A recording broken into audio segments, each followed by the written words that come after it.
CET ಪರೀಕ್ಷೆಯಲ್ಲಿ ವಿದ್ಯಾರ್ಥಿಯ ಜನಿವಾರ ತೆಗೆಸಿದಂತಹ ಪ್ರಕರಣ ಸಂಬಂಧ ವಿಪಕ್ಷ ನಾಯಕ ಆರ್ ಅಶೋಕ್ ಸರ್ಕಾರದ ವಿರುದ್ಧ ವಾಗ್ದಾಳಿ ನಡೆಸಿದ್ದಾರೆ.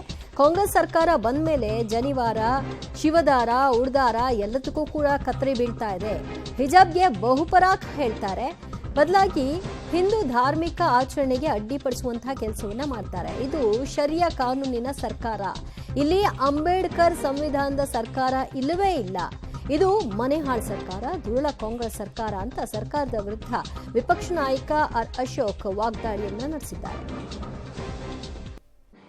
ಉಡ್ದಾರಕ್ಕೆ ಊರ್ಗೋಲಿಲ್ಲ, ತಾಲಿಗೆ ಭಾಗ್ಯನೇ ಇಲ್ಲ, ಹಿಜಾಬ್ಗೆ ಬಹುಪರಾಕ್, ಜೈ ಬೇಡ ಬಹುಪರಾಕ್. ಇದು ಶರಿಯತ್ ಕಾನೂನಿನ ಸರ್ಕಾರ. ಶರಿಯತ್ ಕಾನೂನಿನ ಸರ್ಕಾರ ಇದು. ಕರ್ನಾಟಕದಲ್ಲಿರೋದು ಸಂವಿಧಾನದ, ಅಂಬೇಡ್ಕರ್ ಸಂವಿಧಾನದ ಸರ್ಕಾರ ಅಲ್ಲ.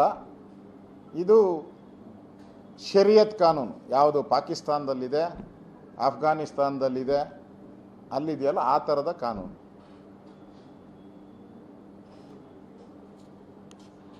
ಧಾರವಾಡದಲ್ಲೂ ಕೂಡ ಒಬ್ಬ ವಿದ್ಯಾರ್ಥಿ ನಂದನ್ ಏರಿ ಅಂತ ಒಬ್ಬ ವಿದ್ಯಾರ್ಥಿ